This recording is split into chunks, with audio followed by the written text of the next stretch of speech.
Es verdad. Soy muy nervioso. Horrorosamente nervioso. Siempre lo fui, pero ¿por qué pretendéis que esté loco? La enfermedad ha agudizado mis sentidos, sin destruirlos, ni embotarlos. Tenía un oído muy fino. Ninguno le igualaba. He escuchado todas las cosas del cielo y de la tierra, y no pocas del infierno. ¿Cómo de estar loco? Atención, ahora veréis con qué sano juicio y con qué calma puedo referirles toda la historia. Me es imposible decir cómo se me ocurrió primeramente la idea, pero una vez concebida, no pude desecharla, ni de noche, ni de día. No me proponía objeto alguno, ni me dejaba llevar de una pasión. Amaba al buen anciano, pues jamás me había hecho daño alguno, ni menos insultado. No envidiaba su oro, pero tenía en sí algo desagradable. Era uno de sus ojos, sí, esto es, se asemejaba al de un buitre y tenía el color azul pálido. Cada vez que este ojo fijaba en mí su mirada, se me helaba la sangre en las venas. Y lentamente, por grados, comenzó a germinar en mi cerebro la idea de arrancar la vida al viejo, a fin de librarme, para siempre, de aquel ojo que me molestaba. He aquí el quiz. Me creéis loco, pero advertir que los locos no razonan. Si hubierais visto con qué buen juicio procedí, con qué tacto y previsión, y con qué disimulo puse manos a la obra. Nunca había sido tan amable con el viejo como durante la semana que precedió al asesinato. Todas las noches, a eso de las 12, levantaba el picaporte de la puerta y la abría, pero qué suavemente. Y cuando quedaba bastante espacio para pasar la cabeza, introducía una linterna sorda, bien cerrada, para que no filtrase ninguna luz, y alargaba el cuello. Os hubieseis reído al ver con qué cuidado procedía. Movía lentamente la cabeza, muy poco a poco, para no perturbar el sueño del viejo, y necesitaba al menos una hora para adelantarla lo suficiente, a fin de ver al hombre echado en su cama. Ah, un loco no habría sido tan prudente, ¿verdad? Y cuando mi cabeza estaba dentro de la habitación, levantaba la linterna con sumo cuidado. Oh, con qué cuidado, porque la charnela rechinaba. No la abría más de lo suficiente para que un imperceptible rayo de luz iluminase el ojo del buitre. Hice esto durante 7 largas noches, hasta las 12. Pero siempre encontré el ojo cerrado y por consiguiente me fue imposible consumar mi obra, porque no era el viejo lo que me incomodaba, no, sino su maldito ojo. Todos los días, al amanecer, entraba atrevidamente en su cuarto y le hablaba con la mayor serenidad, llamándole incluso por su nombre en tono cariñoso y preguntándole cómo había pasado la noche. Ya veis, por lo dicho, que debería de ser un viejo muy perspicaz para sospechar que todas las noches hasta las 12 le examinaba durante su sueño. Llegada la 8ª noche, procedí con más precaución aún para abrir la puerta. La aguja de un reloj se hubiera movido más rápidamente que mi mano. Mis facultades y mi sagacidad estaban más desarrolladas que nunca y apenas podía reprimir la emoción de mi triunfo. Pensar que estaba allí, abriendo la puerta poco a poco, y que él no podía ni siquiera soñar en mis actos. Esta idea me hizo reír.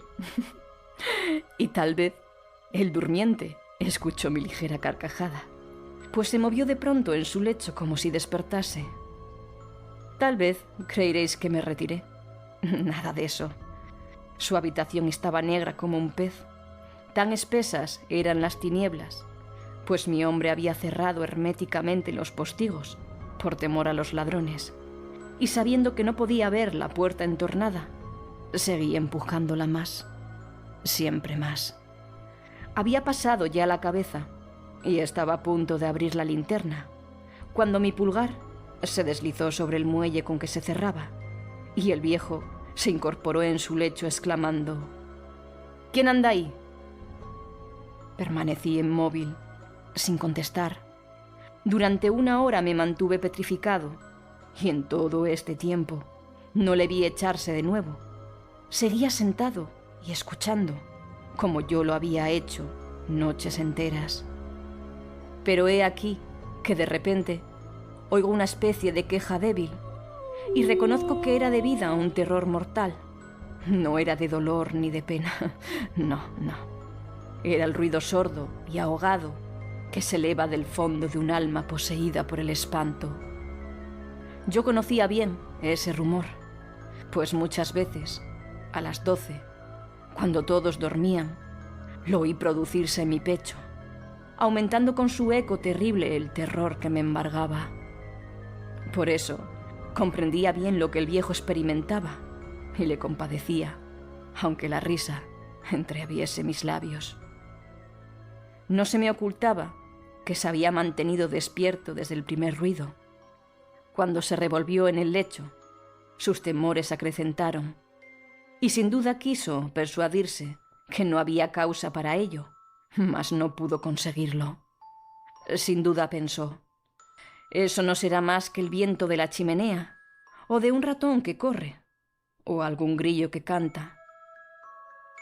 El hombre se esforzó para confirmarse en estas hipótesis, pero todo fue inútil. Era inútil, porque la muerte, que se acercaba, había pasado delante de él con su negra sombra, envolviendo en ella a su víctima, y la influencia fúnebre de esa sombra invisible era la que hacía sentir, aunque no distinguiera ni viera nada, la presencia de mi cabeza en el cuarto. Después de esperar largo tiempo, con mucha paciencia, sin oírle echarse de nuevo, resolví entreabrir un poco la linterna, pero tan poco, que casi no era nada.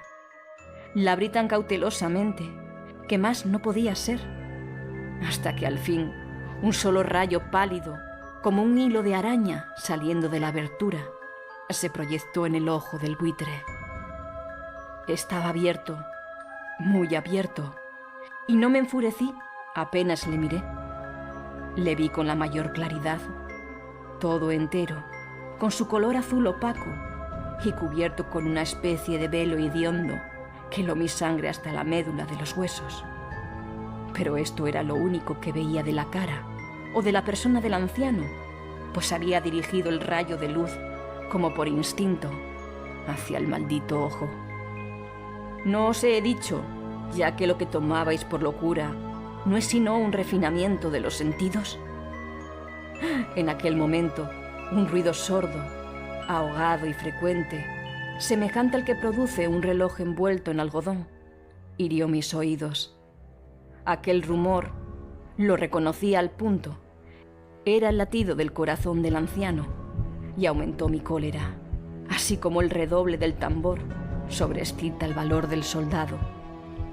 Pero me contuve y permanecí inmóvil, sin respirar apenas, y esforzándome en iluminar el ojo con el rayo de luz. Al mismo tiempo, el corazón latía con mayor violencia, cada vez más precipitadamente y con más ruido. El terror del anciano debía de ser indecible, pues aquel latido se producía con redoblada fuerza cada minuto. ¿Me escucháis atentos? Ya os he dicho que yo era nervioso, y lo soy en efecto.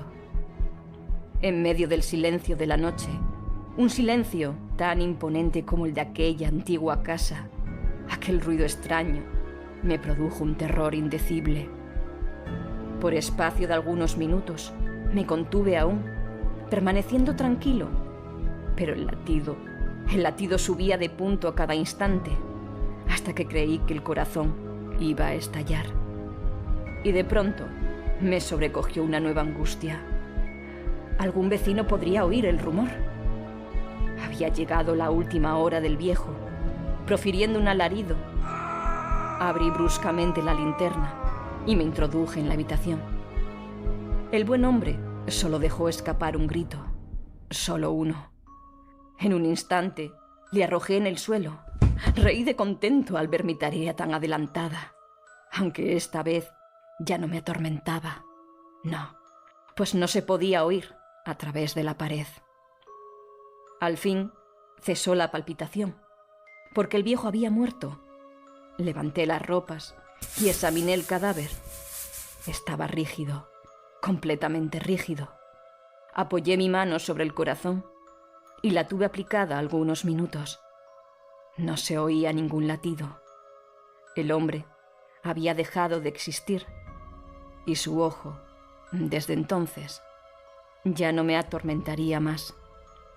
Si persistís en tomarme por loco, esa creencia se desvanecerá cuando os diga qué precauciones adopté para ocultar el cadáver. La noche avanzaba y comencé a trabajar activamente, aunque en silencio. Corté la cabeza, después los brazos y por último las piernas. Enseguida arranqué 3 tablas del suelo de la habitación. Deposité los restos mutilados en los espacios huecos y volví a colocar las tablas con tanta habilidad y destreza que ningún ojo humano, ni aun el suyo, hubiera podido descubrir nada de particular. No era necesario lavar mancha alguna, gracias a la prudencia con que procedía. Un barreño lo había absorbido toda. Terminada la operación, a eso de las 4 de la madrugada, aún estaba tan oscuro como a medianoche. Cuando el reloj señaló la hora, llamaron a la puerta de la calle y yo bajé con la mayor calma para abrir, pues ¿qué podía temer ya? 3 hombres entraron, anunciándose cortésmente como oficiales de policía. Un vecino había escuchado un grito durante la noche. Esto bastó para despertar sospechas. Se envió un aviso a las oficinas de la policía y los señores oficiales se presentaban para reconocer el local. Yo sonreí porque nada debía temer y recibiendo cortésmente a aquellos caballeros, les dije que era yo quien había gritado en medio de mi sueño. Añadí que el viejo estaba de viaje y conduje a los oficiales por toda la casa, invitándoles a buscar, a registrar perfectamente. Al fin entré en su habitación y mostré sus tesoros, completamente seguros y en el mejor orden. En el entusiasmo de mi confianza, ofrecí silla a los visitantes para que descansaran un poco, mientras que yo, con la loca audacia de un triunfo completo, coloqué la mía en el sitio mismo donde yacía el cadáver de la víctima. Los oficiales quedaron satisfechos y convencidos por mis modales. Yo estaba muy tranquilo. Se sentaron y hablaron de cosas familiares, a las que contesté alegremente. Mas al poco tiempo sentí que palidecía y ansié la marcha de aquellos hombres. Me dolía la cabeza. Me parecía que mis oídos zumbaban. Pero los oficiales continuaban sentados, hablando sin cesar. El zumbido se pronunció más, persistiendo con mayor fuerza. Me puse a charlar sin tregua para librarme de aquella sensación, pero todo fue inútil, y al fin descubrí que el rumor no se producía en mis oídos. Sin duda palidecí entonces mucho, pero hablaba todavía con más viveza, alzando la voz, lo cual no impedía que el sonido fuera en aumento. ¿Qué podía hacer yo? Era un rumor sordo, ahogado, frecuente, muy análogo al que produciría un reloj envuelto en algodón. Respiré fatigosamente. Los oficiales no oían aún. Entonces hablé más deprisa, con mayor vehemencia, pero el ruido aumentaba sin cesar. Me levanté y comencé a discutir sobre varias nimiedades, en un diapasón muy alto y gesticulando vivamente, mas el ruido crecía. ¿Por qué no querían irse aquellos hombres? Aparentando que me exasperaban sus observaciones, Di varias vueltas de un lado a otro de la habitación, mas el rumor iba en aumento. Dios mío, ¿qué podía hacer? La cólera me cegaba. Comenzaba a renegar. Agité la silla donde me había sentado, haciéndola rechinar sobre el suelo. Pero el ruido dominaba siempre, de una manera muy marcada. Y los oficiales seguían hablando, bromeando y sonreían. ¿Sería posible que no lo oyesen? Dios todopoderoso. No, lo oían, sospechaban, lo sabían todo, se divertían con mi espanto. Lo creí y lo creo aún. Cualquier cosa era preferible a semejante burla. No podía soportar más tiempo aquellas hipócritas sonrisas. Comprendí que era preciso gritar o morir. Y cada vez más alto, más alto, más alto, ¿lo oís? Cada vez más alto, siempre más alto. Miserables, exclamé, no disimuléis más tiempo. Confieso el crimen. Arrancad esas tablas. Ahí está, ahí está. Es el latido de su espantoso corazón.